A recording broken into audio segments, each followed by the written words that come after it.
time, in the summer of 1989, an American political scientist, Francis Fukuyama, wrote an article, an essay, The End of History. And I just happened to read that article a couple of months ago, and I found that it's really interesting, and I'd like to share some thoughts out of these interesting observations he's making with you in this lecture. But first of all, I'd like to paint a little bit of a picture of how these days were filled with a very special feeling. Now, even before the Iron Curtain fell, even before the communist dictatorships were done with, there was change in the air. People could sense that something was happening. In the political sphere, with such things as Solidarność in Poland, already at the beginning of the 80s, union movement that tried to expand freedom, expand right and justice in Poland. Then, of course, Gorbachev, who was the new guy in the Soviet Union after this really weird Brezhnev epoch of absolute neo-Stalinism, and who with Glasnost and Perestroika tried to really implement some change into the system. Then in the summer of, or even in the spring, May to June 1989, the Hungarian government ordered to get rid of the fences at the border between Austria and Hungary. I mean, that was already a huge moment for everybody who was aware of that, because suddenly it became possible to, the first hole was cut into the Iron Curtain. It became possible to transgress these borders that had been deadly for decades. And also, not just in the eastern part of Europe, things changed, but also in other parts of the world. In 1979, the British people voted for a new prime minister, Margaret Thatcher, and she ended a time of very, well, not the economically most successful period in British history, let's put it like this, because they had implemented a lot of social democratic, socialist nearly reforms over the years after the war, the decades, and Thatcher ended that, and she implemented new liberal reforms. She really changed the country into modernity, so to speak. In 1981, Ronald Reagan became president of the United States, and also he stood for this new way of thinking, this approach to a more liberal idea, understanding of economy, but also of politics. But apart from this realm of politics, things also changed in different other parts of human life. You had a huge progress in science and technology. I mean, I remember at my school, we actually had already computers at my elementary school. And I remember that my computer teacher told my parents, well, you can really see that your kid has been working with computers at home already because he is so easily adapts. And my parents were like, computers, what are they? So they didn't even know. But there was this very, very quick development towards a new technology that had been springing up in those days. And certainly technology and science was something you could again dream about. And then, of course, also the change in society. I mean, at least in the western part of the world, 1968 had been a year of big revolutions in the society. We had the big protests in France, but then also in all of Western Europe, then following the protests against the Vietnam Wars in the United States. And in the midst of all these protests against the old order, against conservative mindsets about the society, things began to change. The role of women. I mean, Margaret Thatcher, she was a woman. She was one of the, maybe the first women to come in power in a big democratic state. But also, people thought differently about the role that women should play in society. Of course, also the whole issue of LGBT rights had been addressed in the late 60s, early 70s, the sexual revolution And that began to defund into society, into politics. So people really started to acknowledge that people who love differently than they might not be bad people, should not be legally pursued for their love. So there was a lot of change going on. It was a period of a huge amount of optimism and faith into progress, even though people were very scared of what might have happened. And even 1989, nobody really knew whether the demonstrations in East Germany would maybe trigger the next invasion of Russian tanks or Soviet tanks, as they had done before. And Francis Fukuyama puts this in his article, Summer 1989, into the, very optimistic words. The century that began full of self-confidence in the ultimate triumph of Western liberal democracy, so before World War I, seems at its close to be returning full circle to where it started. Not to an end of ideology or a convergence between capitalism and socialism, as earlier predicted, but to an unabashed victory of economic and political liberalism. So that was his view of 1989. 30 years later, you might react to those words with, what? They don't seem to be completely true right now. We had 9/11 and a lot of other terrorist attacks all over the world. Certainly one of the biggest blows to the unabashed victory of liberalism. We had the financial crisis in 2008, 7, 8, 9. We have the wars that President Putin has been waging in the last years and this decade. We have the rise of populism all over the world. And if you look across the Atlantic, the United States, the beacon of freedom, might face a run between Donald Trump and Elizabeth Warren. So that doesn't seem to be the unabashed victory of economic and political liberalism worldwide. So actually already in 1989, people made fun of Fukuyama. They said, well, you're an idealist, you're like naive, what do you think? That's completely bizarre, your vision of the end of history, of the final victory of liberalism. And also, of course, nowadays people are very skeptical to his arguments. They might, with some good reason, ask how he can make a claim such as the end of history as such, that is, the end point of mankind's ideological evolution and the universalization of Western liberal democracy as the final form of human government. Doesn't really seem that realistic.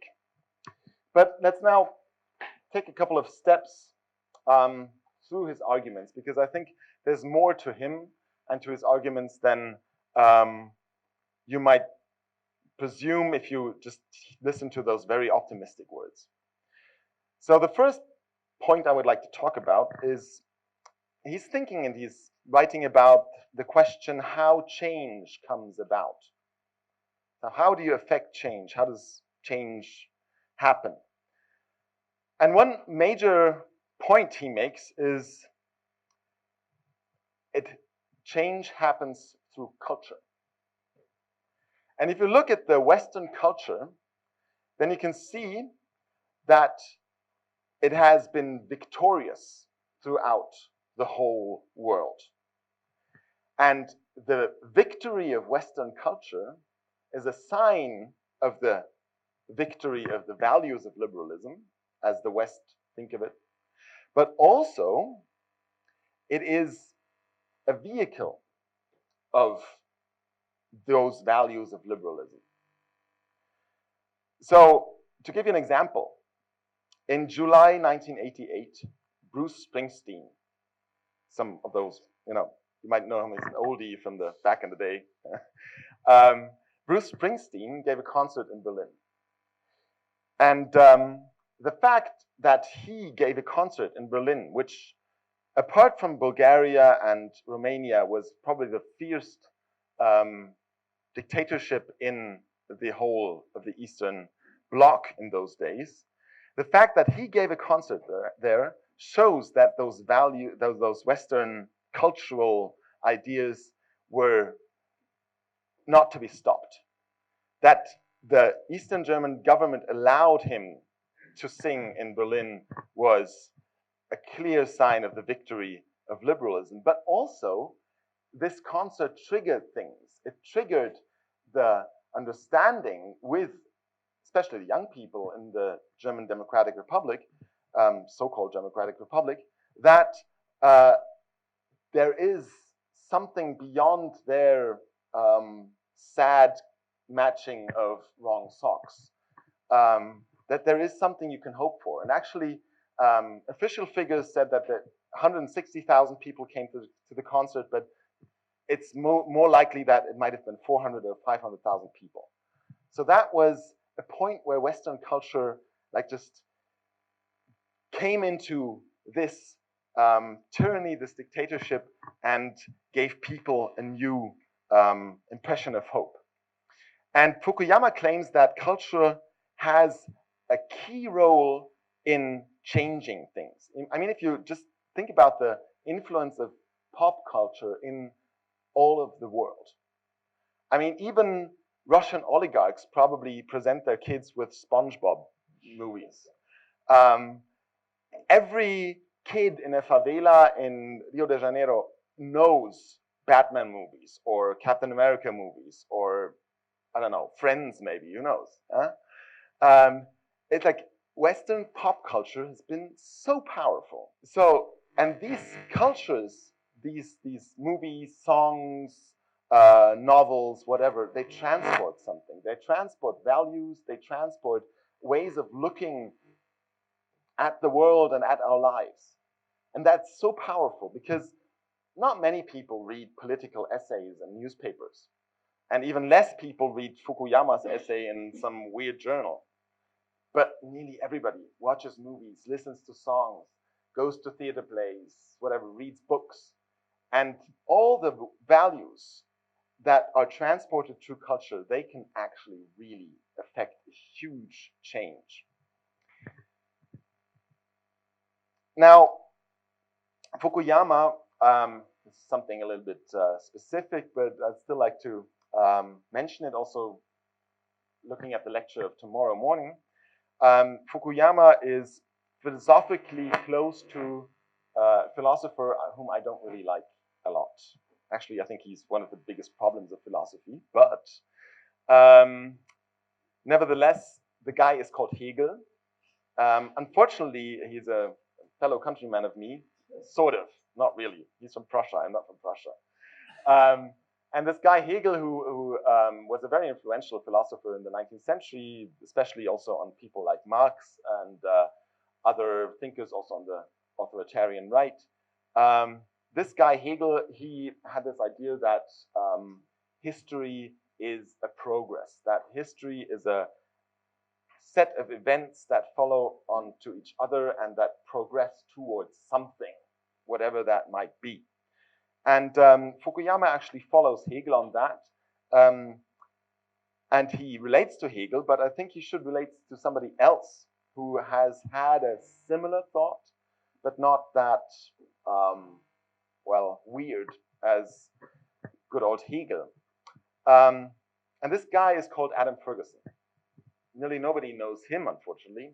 More people should know him than should know Hegel. He's one of the Scottish Enlightenment philosophers. So he was actually born a couple of days after Adam Smith. So I assume you have heard of Adam Smith. And Adam Ferguson was born just a couple of days later. He taught in Scotland. And he wrote this essay on the history of civil society. It's a wonderful book. It's the first sociology book you could actually think of in the history of sociology. And he thought about how development and progress take place. And in this book, he writes this beautiful sentence when he tries to describe how institutions and rules and all that come up into being. And he says, nations stumble upon establishments which are indeed the result of human action, but not the execution of any human design. That's probably the biggest difference to Hegel, and especially the people who followed Hegel, that they always thought human design is needed to change the world. To bring on the progress which Hegel dreamt of, you need human reason and human design, and then you can just, plan for progress.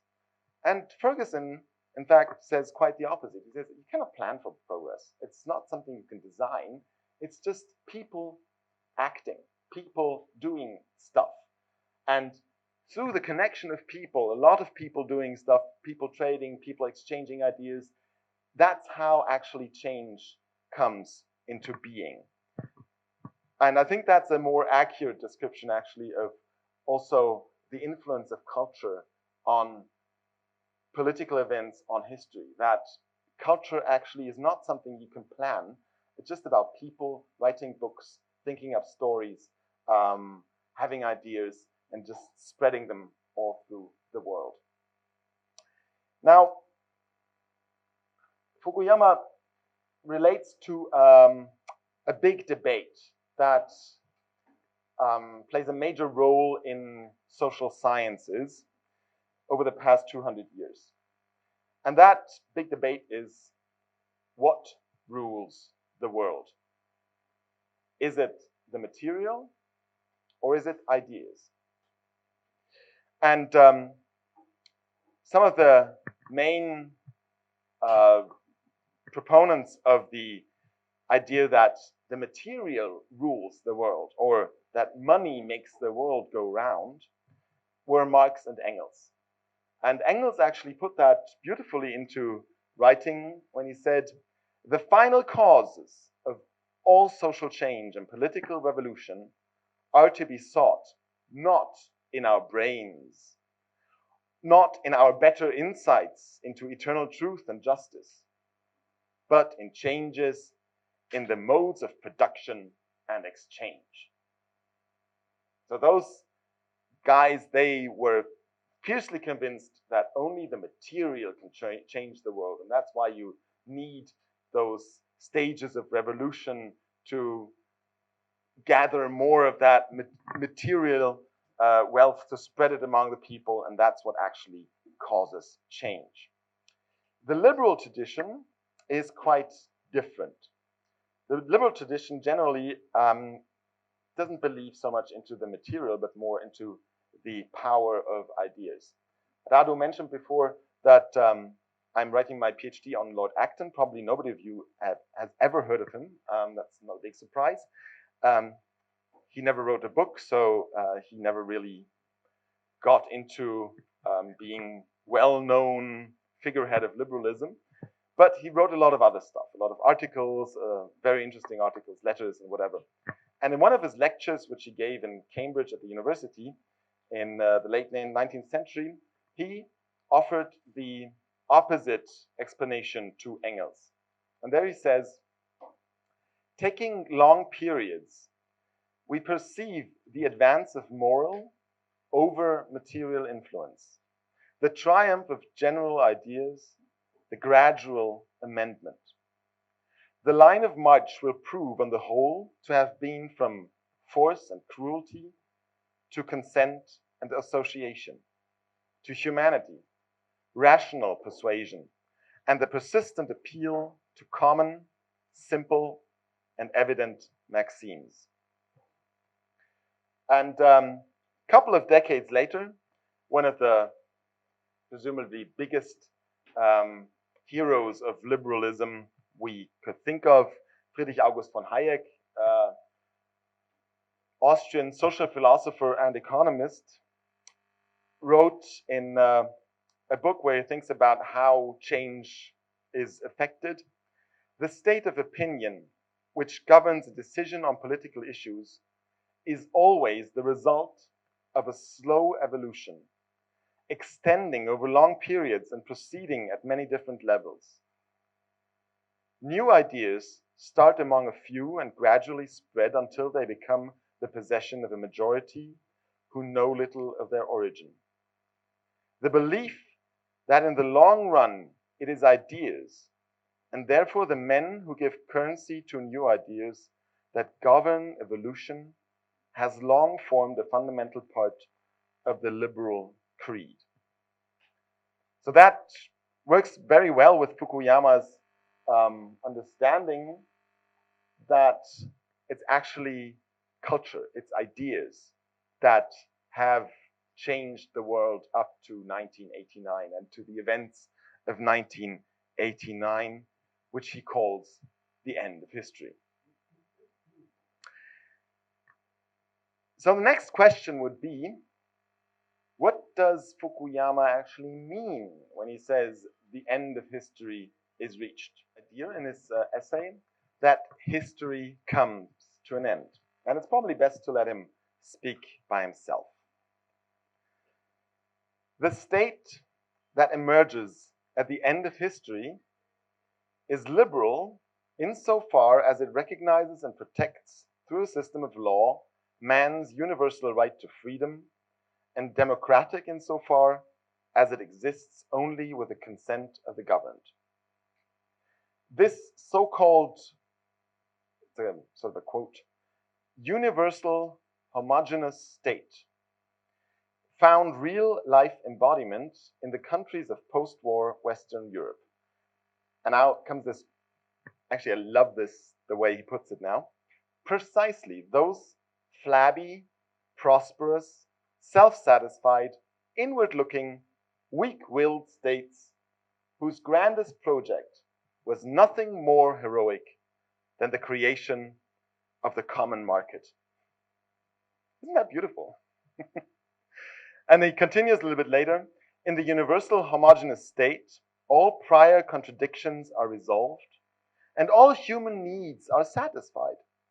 There is no struggle or conflict over large issues, and consequently, no need for generals or statesmen.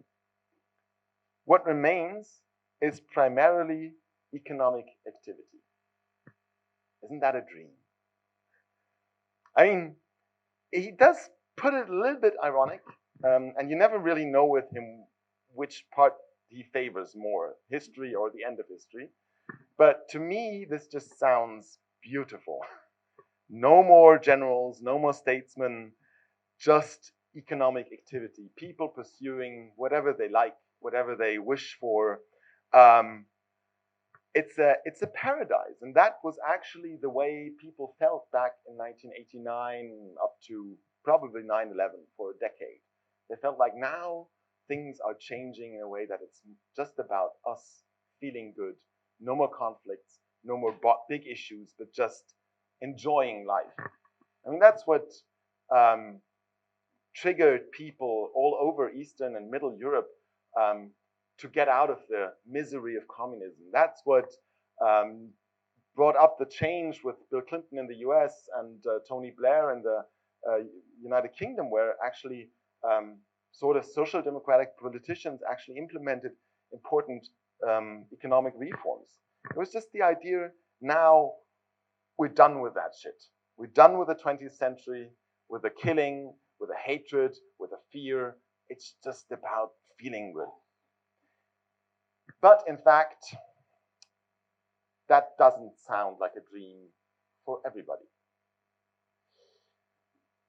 For some people, it's desirable. It's a desirable state of existence to be in conflict. They presume that it's important, valuable, good to be in a conflict. Some people see this conflict as the class struggle. Like they go on Wall Street with their iPhones and protest because they are the 99% who are deprived of everything. I mean, just tell that to people from here or from, I don't know, Moldavia or whatever. There are other people who don't pick the fight in the economic sector. It's not about class struggle, but it's about the clash of cultures.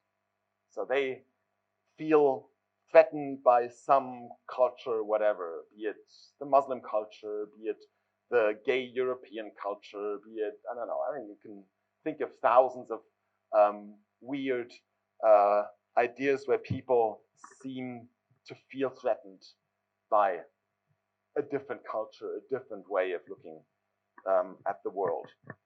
And of course, for other people who do not fight the culture war and who do not fight the class struggle, they fight the war against the infidels. They pick the fight with those who have just the wrong religious belief or the wrong moral mindset. So this beautiful end of history, where we don't have any conflict anymore, where just everybody minds their own business, obviously doesn't work fully yet, because people are looking for a fight. Now, that brings us to the term of history, as Fukuyama uses it. And with this term history, he describes something which is deeply rooted in our cultural understanding as humans. And actually, he refers a lot in his book, which followed the essay, to the German philosopher Friedrich Nietzsche. Probably everybody has heard of him. He's a very popular philosopher. Also because he really writes very impressively. And in his book, Zarathustra, Nietzsche has a passage where he talks about the last man. That is a phrase to which Fukuyama relates with the end of history, because he describes this end of history as being the age of the last man as Nietzsche saw him. And I just want to quote this as a nice sort of bedtime story towards the second half of the lecture, to give you an impression of these old ancient understandings which are somewhere in our minds and our hearts of that the real vocation of mankind is the struggle, and the last man is actually the deprivation of the man. Now Nietzsche. Lo, I show you the last man.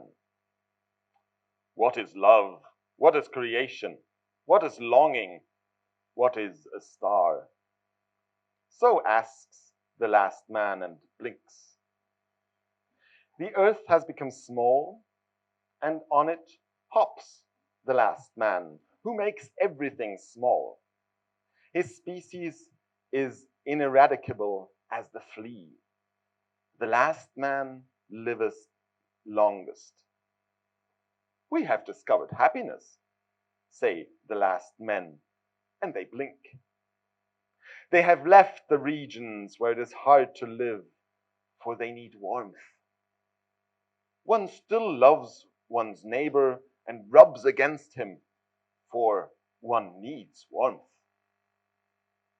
Turning ill and being distrustful, they consider sinful. They walk warily.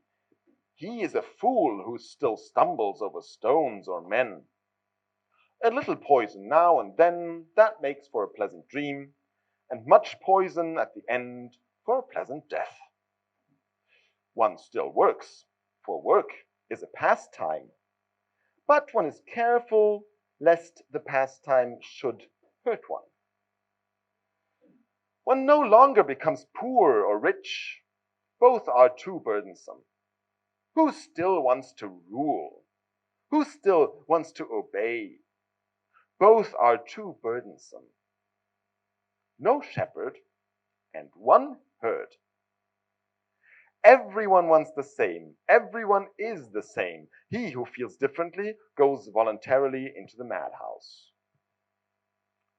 Formerly all the world was insane, say the subtlest of them, and they blink.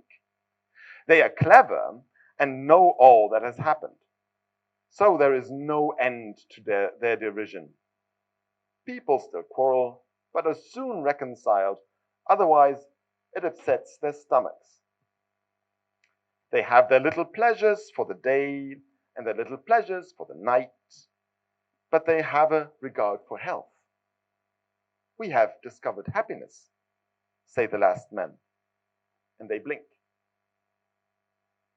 So what Nietzsche describes here is the people who have sort of lost a sense of a cause. They just wander around the world without a big question, without a big issue at hand. They just are sheep without a shepherd. They don't want to be guided anymore. They don't want to guide themselves. It's just the pure idea of consumerism, to put it in 21st century terms. And Nietzsche wasn't by far not the only one who brought these old ancient ideas in our heads, in our hearts, to life again. Another one was a German economist, Werner Sombart. He was quite important for the history of economics, although not a liberal one. And he, in 1915, so the first year of the war, the First World War was over, and he wrote a book, a brief book, which was called Merchants and Heroes. And there he puts up this antagonism of the two kinds of people. I'll just quote his summary. Merchant and hero, they form the two great opposites, the two poles of all human orientation on earth. The merchant approaches life with the question, what can you give me, life? He wants to take, wants to exchange as much as possible for as little as possible in return, wants to do a profitable business with life. That makes he is poor. The hero enters life with the question, what can I give you, life? He wants to give life, wants to waste himself, wants to sacrifice himself without return. That makes he is rich. The merchant speaks only of rights, the hero only of duties he has.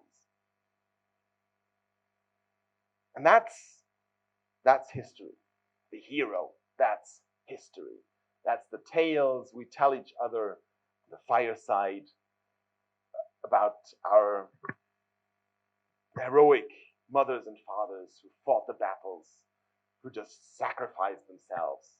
And the end of history is the merchant who barters and tries to get the best of everything. That's the end of history. There's no history anymore because nobody does anything anymore which you could record in history. It's just void in this perspective.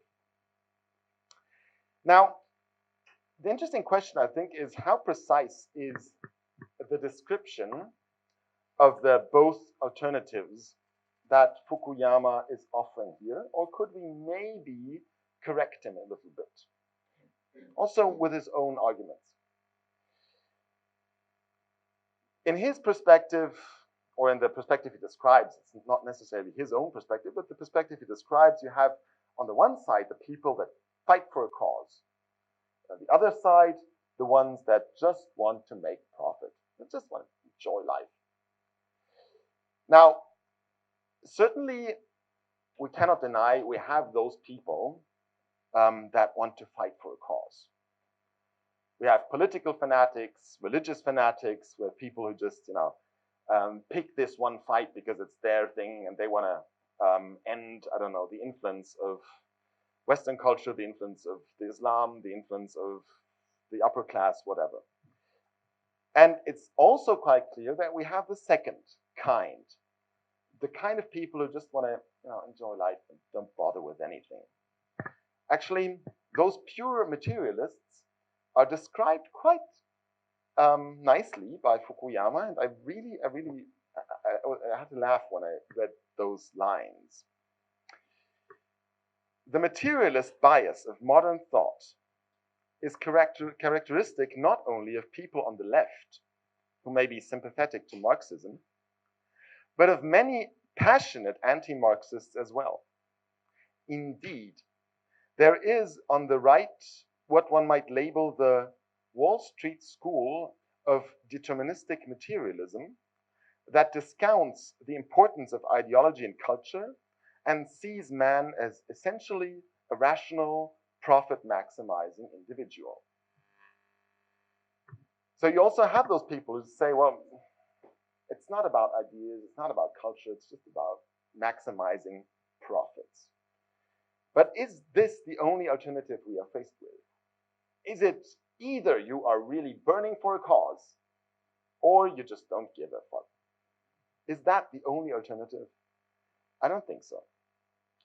I think especially the time around 1989 proved to us very impressively that at least we have a third group, a third relevant group in societies, in politics.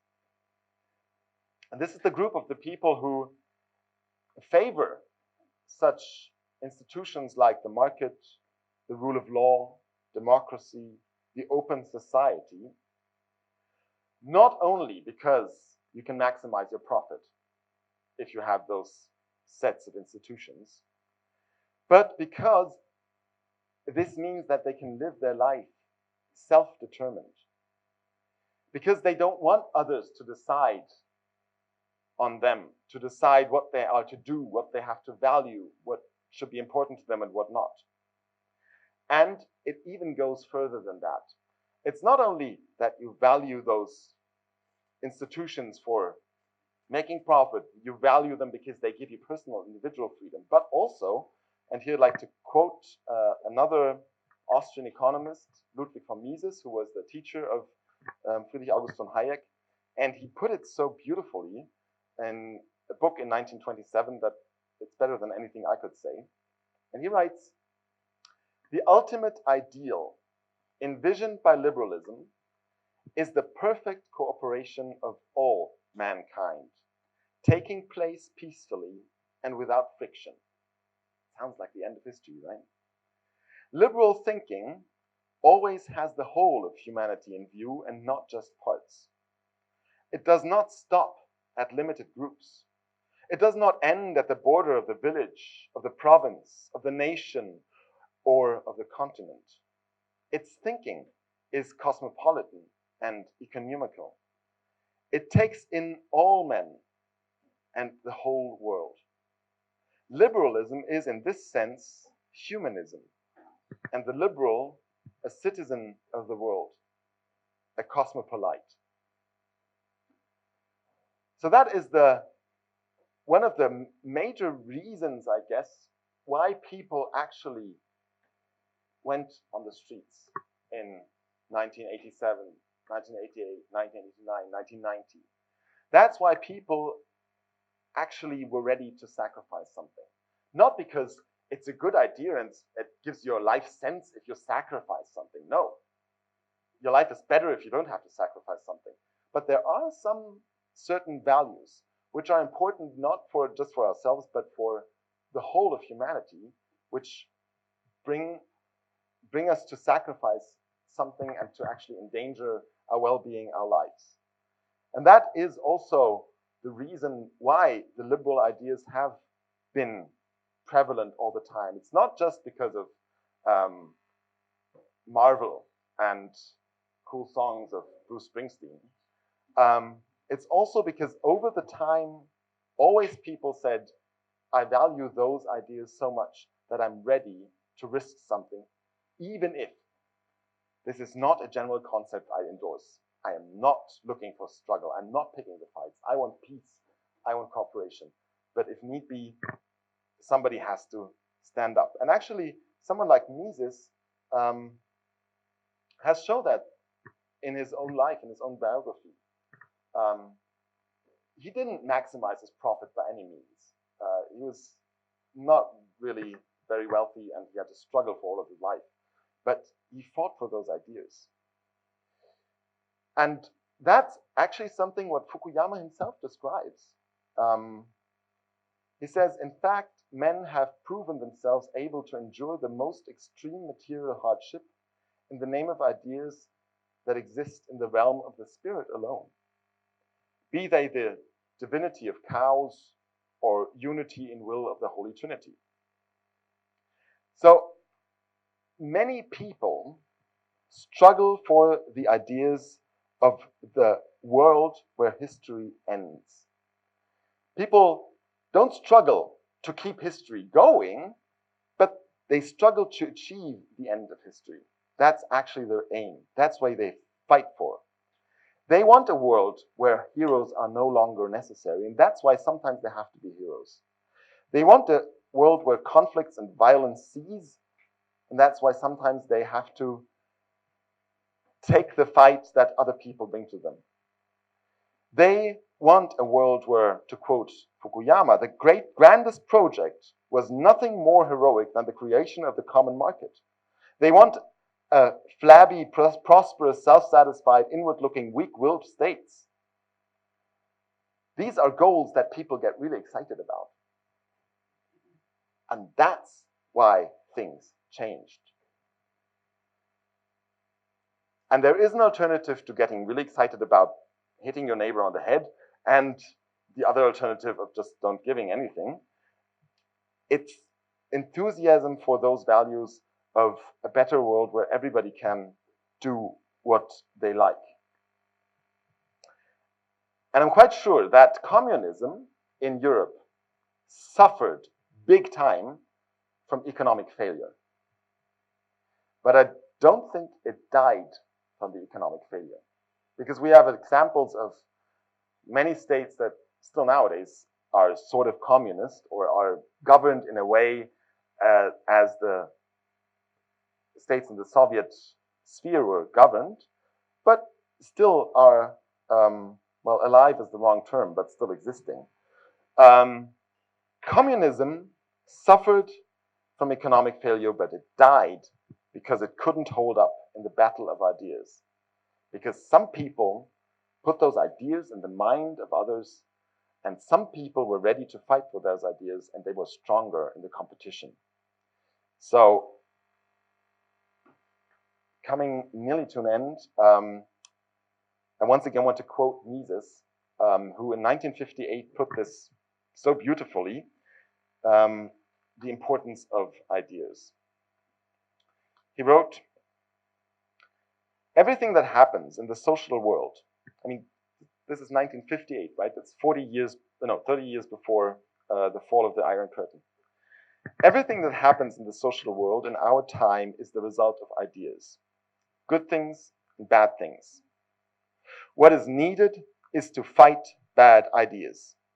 We must fight all that we dislike in public life. We must substitute better ideas for wrong ideas. We must refute the doctrines that promote union violence.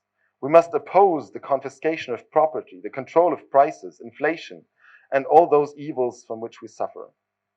Ideas, and only ideas, can light the darkness. These ideas must be brought to the public in such a way that they persuade people. We must convince them that these ideas are the right ideas and not the wrong ones. The great age of the 19th century, the great achievements of capitalism, were the results of the ideas of the classical economists, of Adam Smith and David Ricardo, of Bastiat and others. What we need is nothing else than to substitute better ideas for bad ideas. This, I hope and am confident, will be done by the rising generation." Maybe by you. "Our civilization is not doomed, as Spengler and Toynbee tell us. Our civilization will not be conquered by the spirit of Moscow. Our civilization will and must survive. And it will survive through better ideas than those which now govern most of the world today. And these ideas will be developed by the rising generation." I think that is something which we can learn from Fukuyama to come to an end. The importance of ideas in bringing about change. And that ideas are actually a very powerful instrument. And the guys and girls who are still in history, they tell us that change comes comes about because stateswomen or statesmen take big decisions, because politics pays the way, or because battles are fought, or because the class enemy or the cultural enemy are defeated. That's what they tell us. But they're not right. The history of mankind, and I think that's where Fukuyama is right, is a history of better ideas, gradually, sometimes slowly, but eventually kicking in and being convincing and changing the world and the lives of people to a better. And so maybe the end of history hadn't come in 1989. But what happened in those years through your parents, your grandparents, my grandparents, whatever, all the people involved, what happened there was one big important step towards an end of history. And finally, I have to quote this beautiful song. Probably nobody of you has ever heard it because it's just so old. But it was written in the September of 1989, and it just sums up everything that people felt then, and I think everything that we can learn from today. It's by a group called Scorpions. Yeah, it's German. And the song is called The Wind of Change. Oh, you know it. Ah, right. Still, I have to quote it because the words are just so powerful. The world is closing in. Did you ever think that we could be so close, like brothers and sisters? The future is in the air. I can feel it everywhere, blowing with the wind of change. Take me to the magic of the moment on a glory night where the children of tomorrow dream away in the wind of change. I think that's a good end for this night. Dream away.